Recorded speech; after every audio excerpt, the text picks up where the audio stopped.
Hello students, in online lecture series of BSc Part 1st Bio of MDS University Ajmer, in paper 1st today we will study another extinct type, the Archaeopteryx, which is believed to be a fossil bird of the Jurassic era that shares both reptile and bird features. Archaeopteryx is known to have evolved from small carnivorous dinosaurs, as it retains many features like teeth and a long tail. Although in the Mesozoic era the reptiles dominated the earth, but many other important group of organisms also appeared during this era. The origin and evolution of major groups of animals are well documented by the connecting links. The origin of birds from reptiles is also evinced by the connecting link called the Archaeopteryx, which we are going to study today. It is the first fossil bird found in the rocks of the Jurassic period, and therefore it is a missing link, and it is considered as the first bird which originated on land.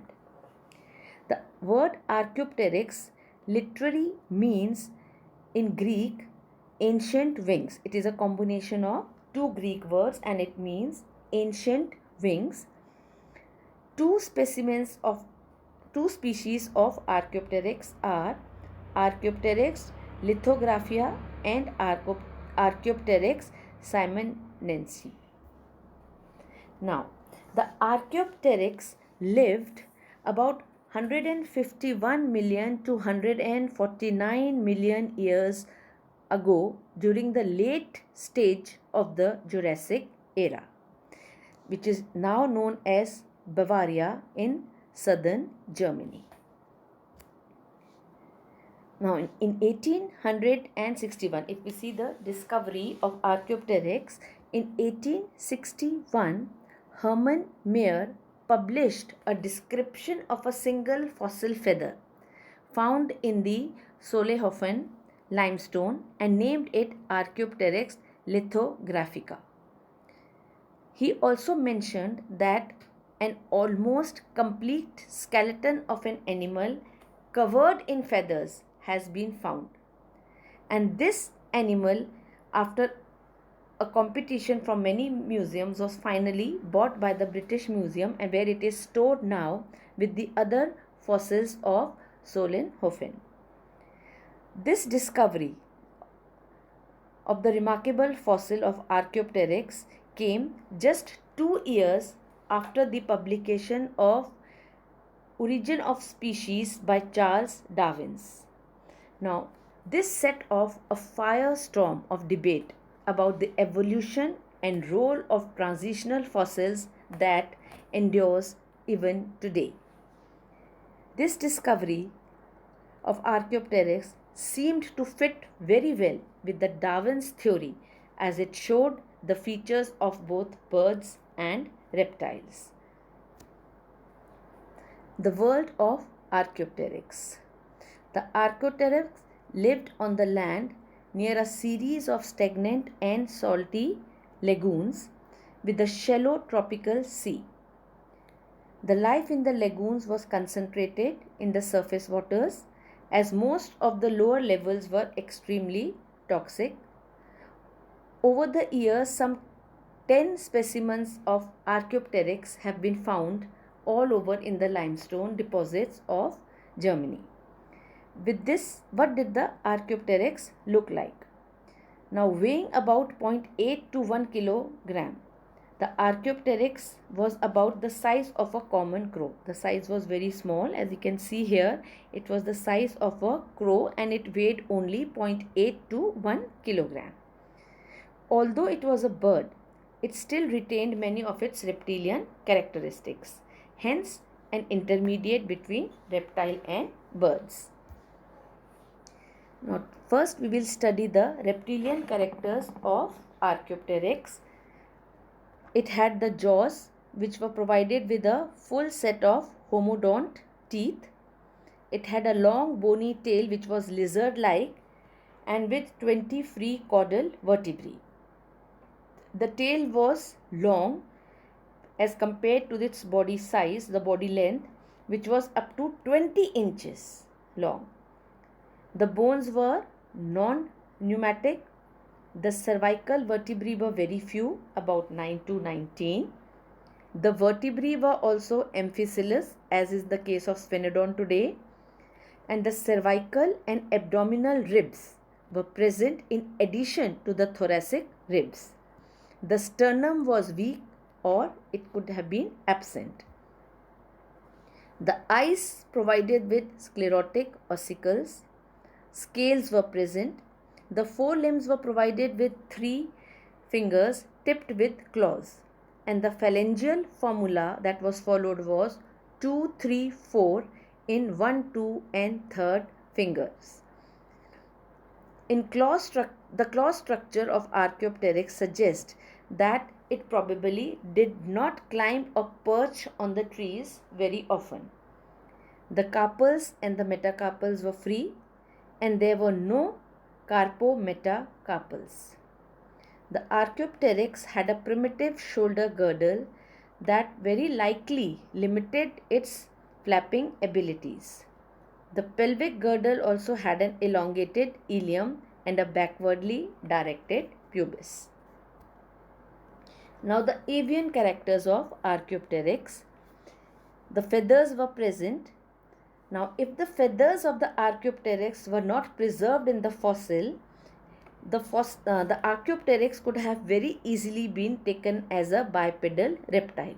So the fossil of the feather fossil of Archaeopteryx made it a connecting link between reptiles and birds. If it was not found, then the Archaeopteryx we could easily have taken it as a bipedal reptile. The forelimbs were modified as wings, and the wings were broad with rounded ends. It had 3 claws on its wing, which may have been used for grasping the branches, but it lacked the fully reversed toes, which enable the modern birds to perch. Based on its wings and feathers, the scientists believe that the Archaeopteryx very likely had some aerodynamic abilities. The contour feathers in the wing and on the side of the tails of the Archaeopteryx have asymmetric shape, which is usually related to a higher aerodynamic performance. Thus, it is very likely that the Archaeopteryx could fly, but it is hard to judge if it was a flapper or a glider. The tail had 2 rows of feathers. The brain case was rounded. The bones in the skull were intimately fused. The beak was present, and the bones of limbs and girdles were very much bird-like, and the V-shaped wishbone was present. Tibia and fibula were separate, and a keel was present on the sternum. Now in this figure we can very easily learn about the creature of the Jurassic area, the Archaeopteryx, that bridges the gap between reptile and birds. It has both the reptilian and the avian character. First we will see the reptile character in it. It had a toothed beak, which is a reptilian character. The jaws had sharp teeth. And the second reptilian character is the wing claw. It had 3 fingers with claws. It was a wing claw. Now the avian characters, the airfoil wing with contour feathers. Now it is a very well known fact that the Archaeopteryx had asymmetrical flight feathers. It was believed that the Archaeopteryx did not spend much time on trees perching, so they had asymmetric flight feathers. Another reptilian character that it has is the long tail. The long tail, which is a reptilian character with many vertebrae. So Archaeopteryx supports both the features of reptiles and birds. Now, what did the Archaeopteryx eat? Not much is known about its diet. However, it was a carnivore and must have eaten small reptiles, amphibians, mammals, insects.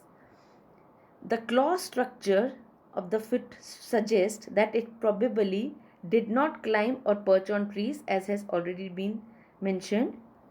It is also very likely that it seized its prey with just its jaws, that the jaws were used for seizing the prey, and many used their claws also to help pin the larger prey. How did the Archaeopteryx die and become preserved? Although Archaeopteryx lived on land, occasionally some would have been caught up in the storms as they flew or glided over water.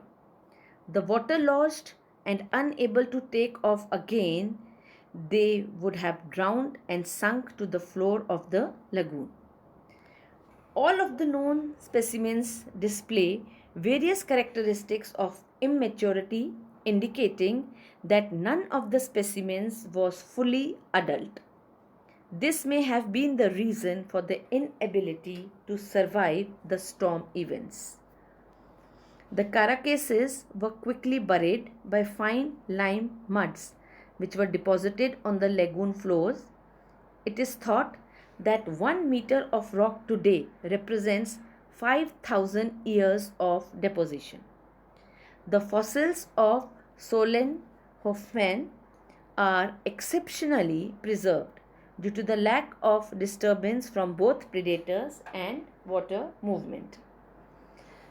Ostrom pointed out that the skeleton of Archaeopteryx is very similar to that of several small thecodont dinosaurs that were without feathers.